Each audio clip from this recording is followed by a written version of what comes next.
Assalamualaikum warahmatullahi wabarakatuh. Waalaikumsalam. Selamat malam, sahabat Indonesia dan para sahabat Indonesia TV dimanapun Anda berada. Malam hari ini atau hari ini kita bertemu kembali sahabat Indonesia TV ya dalam program Tora atau podcast Ramadan. Dan pada malam hari ini kita melakukan virtual kembali karena dikarenakan jarak ya, karena beberapa narasumber kita sudah tidak bersama kita. Ini dahulu yang pertama ada Pak yang terlihat santai kayaknya. Selamat malam Pak Ida. Bagaimana kabarnya? Posisi di mana Pak Ida? Habis buka puasa ini. Ya, di mana ini? Semarang ini. Semarang, oke. Yang kedua ada sahabat Usman Makrudin. Selamat malam, Mas Usman. Selamat malam. Posisi di mana? Ini posisi sekarang lagi di Kudus.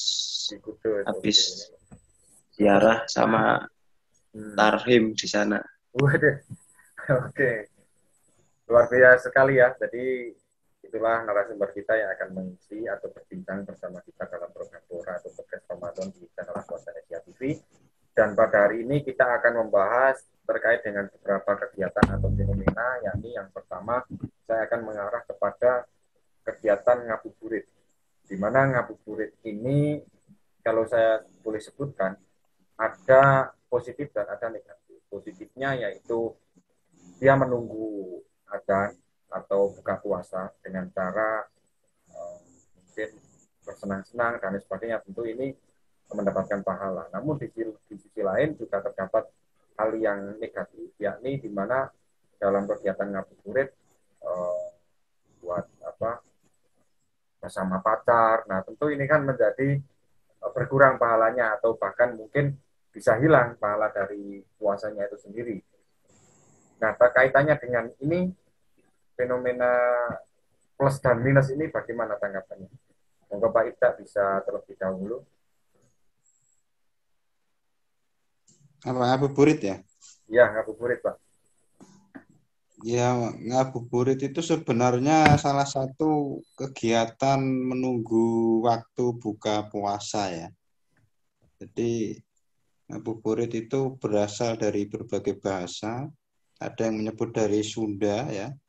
Kemudian juga ada yang menyebut dari bahasa Minang dan seterusnya ya, melengah puaso atau menunggu menunggu buka puasa.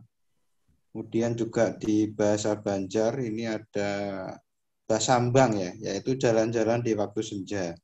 Kalau di daerah Pantura ya sama ya, ngembun ya, ataupun mencari udara segar di luar ketika menjelang buka puasa. Tapi yang jelas fenomena ngabuburit ini kan fenomena sosial, khususnya anak-anak muda yang itu dimanfaatkan untuk mencari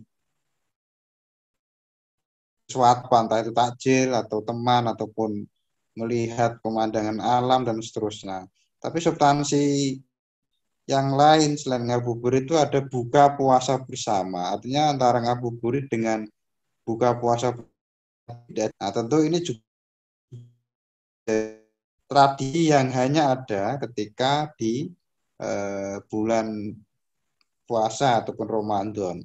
Bahkan ketika di tahun 2018 ya, itu ada salah satu acara di stasiun televisi swasta, ngabuburit ini sudah menjadi satu acara program TV.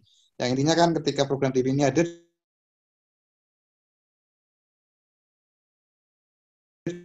juga berangkat dari sudah menjadi yang kekinian, budaya pop ya, budaya populer yang itu dimanfaatkan dari berbagai hal lah.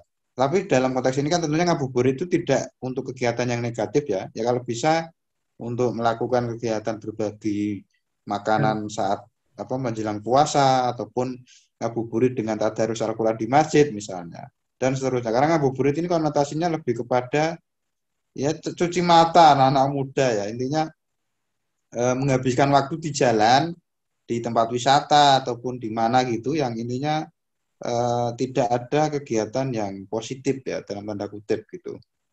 Kira-kira itu untuk Oke. ngabuburit ya. Kemudian sahabat Usman, bagaimana kira-kira dengan fenomena ngabuburit bersama ayang atau bersama pacar? Apakah mungkin atau sahabat Usman sendiri ini mengalami atau punya cerita-cerita atau kaitannya dengan itu? Silahkan. Ya, terima kasih sahabat Ulfi. Jadi kalau bicara tentang ngabuburit itu kan konteksnya jelas di bulan suci Ramadan. Artinya yang paling marak itu kan terjadi fenomena ngabuburit ini memang di bulan suci ini. Jadi ngabuburit itu bisa dikatakan apa namanya seseorang melakukan ngabuburit itu agar puasanya itu lebih bisa dikatakan produktif. Artinya tidak hanya sekedar kalau Pak Ibda bilang itu hanya rebahan dan menunggu adzan maghrib itu bukan hanya sekadar itu. Jadi adanya ngabuburit ini kan diharapkan harus ada nilai-nilai atau substansi yang jelas. Jadi seperti tadi kalau tadarusan ataupun mungkin menggelar event seperti bagi-bagi takjil ataupun yang lain, ini kan nilai-nilai positif yang bisa dijadikan sebagai bahan acuan untuk melakukan ngabuburit. Kalau sisi negatifnya, misal praktek ayang ataupun dengan pacar, ini kan menjadi hal yang tidak dibaikan ya, tidak bisa dibenarkan. Karena apa? Karena jelas itu sangat tidak memiliki substansi daripada ngabuburit. Malah nanti justru itu bisa menghilangkan nilai-nilai pahala daripada puasa itu sendiri. Karena jelas selain tadi hawa nafsu itu jelas ada ketika kok bersama pacar, nanti juga ada zina mata, ada yang lain. Jadi ibaratnya kalau dikatakan itu daripada ngabuburit bersama pacar ataupun bersama gandengan itu mending ngabuburit kalau yang sekarang marah ini kan main game ataupun main apa bagi kalangan kaum muda ya. Kalau bagi kalangan cendekiawan atau akademisi ya harusnya ngabuburit diisi dengan hal-hal yang seperti halnya membaca buku, membaca literatur ataupun yang lain-lain. Intinya yang positif lah, jangan yang negatif praktek-praktek yang dilakukan. Hanya itu. Oke, terima kasih. Selanjutnya ini setelah ngabuburit pasti diadakannya buka bersama. Nah, buka bersama dalam pandangan secara umum, buka bersama yang dilakukan dengan keluarga, dengan teman, atau bahkan bisa disebut reunian bersama teman SD, bahkan SMP dan SMA. Nah, untuk bukber sendiri, apakah ini sama halnya dengan ngabuburit, Pak Ida, fenomenanya?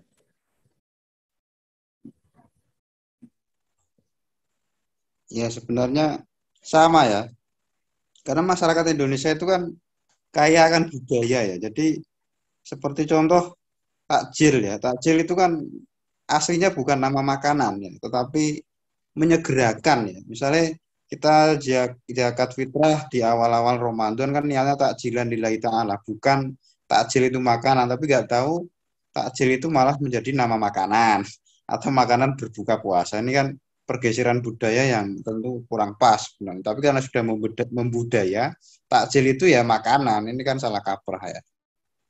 Nah tentu kalau kita melihat fenomena ngabuburit di Indonesia khususnya di kalangan pemuda, rata-rata memang hanya dihabiskan keluar, gak jelas arahnya ya. Entah dia hanya sekadar iseng ataupun melepas penat di rumah dan seterusnya. Tapi kalau bisa saya mengapresiasi kegiatan sahabat-sahabat misalnya PMI cabang Temanggung ataupun dari Komisariat Trisula ini Temanggung itu kan membuat kegiatan ngaji, diskusi lah. Saya kira ini patut ditiru khususnya anak-anak muda di Indonesia yang intinya diisi dengan kegiatan-kegiatan positif ya. Entah itu dari turut kitab kuning ataupun pemikiran-pemikiran modern dari tokoh Islam maupun Barat. Dan juga yang dilakukan teman-teman dalam komunitas Aswaja Indonesia TV atau Pena Aswaja ini juga setiap menjelang buka puasa itu melakukan diskusi podcast yang itu intinya berbagi pengetahuan, wawasan, informasi, ataupun ide terkait dengan isu-isu yang berkembang. Nah, tentunya kalau kita melihat kondisi sekarang kan tidak mungkin anak muda di ya, atau di teman-teman atau sahabat semua. Nah, tentunya ngabuburit ini ya kalau satu kali dua kali ya sewajarnya manusia ya butuh angin segar, angin keluar itu wajar. Tapi yang paling penting di situ harus diisi dengan kegiatan positif ya.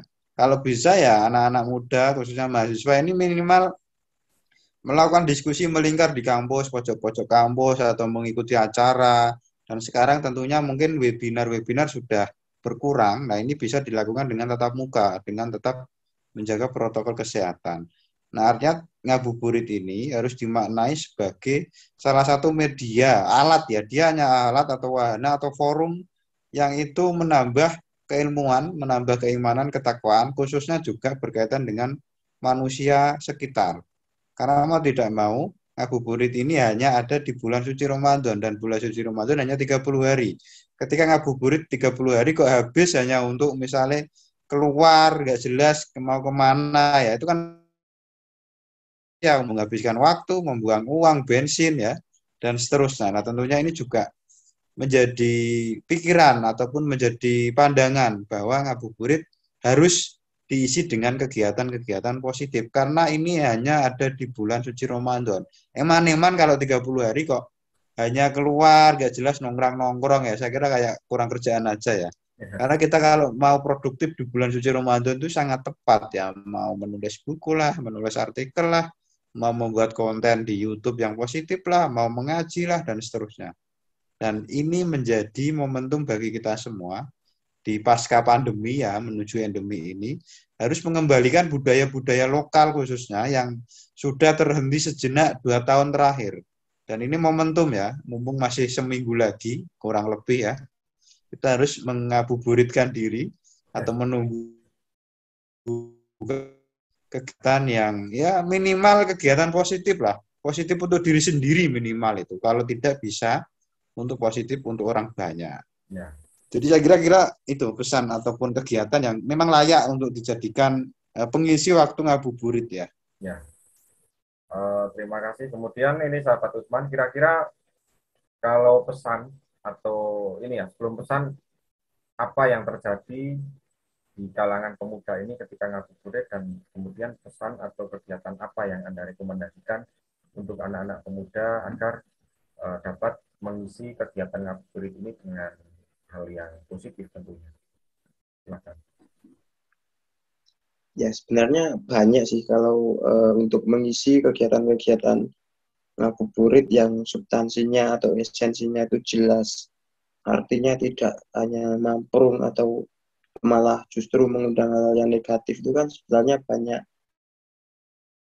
Seperti tadi ketika di anak-anak muda di daerah saya ini, desa saya ini kan mulai jam 2 itu sudah anak-anak muda di situ ngabuburitnya sudah diisi dengan tadarusan di masjid-masjid. Jadi nanti jam 2 sampai jam setengah 4 itu yang putra, nanti diganti setengah 4 sampai sirine itu sampai adzan maghrib itu gantian yang putri seperti itu. Nah, itu sebagai contoh sampel saja, sebagai kegiatan contoh ngabuburit yang positif. Nah, kalau sekarang di era yang serba teknologi ini kan marak sekali perkembangan dunia games ataupun apa.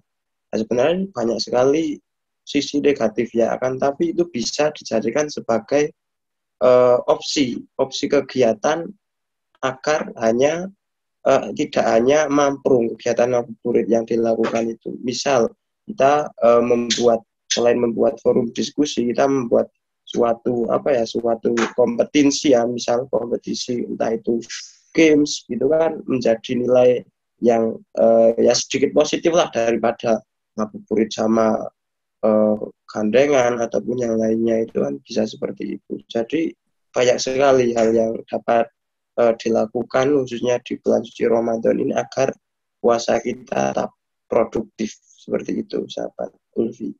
Oh ya, baik ya. Terima kasih ini atas waktunya, terima kasih informasinya dan ilmunya Pak Ida. Terima kasih sahabat Usman, semoga diberikan kesehatan selalu. Dan terima kasih Ya, juga kepada penggemar Aswad Indonesia TV yang selalu menonton.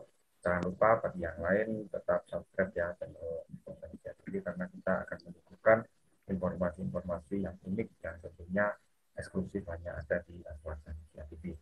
Saya akhiri, semoga kita bertemu di kemudian hari. Wassalamualaikum warahmatullahi wabarakatuh.